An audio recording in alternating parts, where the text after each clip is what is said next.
তো বন্ধুরা, আজকে আমার সোনাগুলির শরীরটা ভালো নেই, জ্বর এসছে, কাল রাত থেকে জ্বর এসছে। তো কালকে ডাক্তারবাবুর কাছ থেকে ওষুধ নিয়ে আসা হয়েছে। ডাক্তারবাবু দেখেছে, দেখার পরে এখন রাত সারা রাত ভালো ছিল, সকালবেলা থেকে আবার জ্বর এসছে। তো জ্বর আসার পরে সকালে ওষুধ টষুধ সব কিছু দিয়েছি কিছু একটা খাওয়ার পরে। তো এখন একটু ভালো আছে।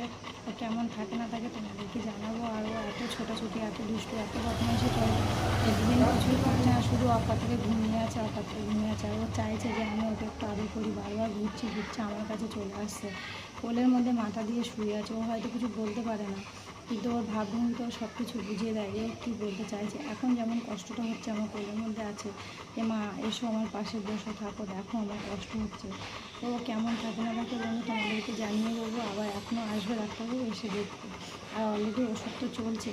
আর ও কেমন থাকে না থাকে সব কিছু তোমাদেরকে দেখাবো। তো তোমরা একটু আশীর্বাদ করো, ওই জন্য তাড়াতাড়ি সুস্থ হয়ে যায়। এই 1.5 বছরের মতন হচ্ছে ওর বয়স হয়েছে, কিন্তু কোনোদিন ওর জ্বর আসেনি, এই প্রথম জ্বর।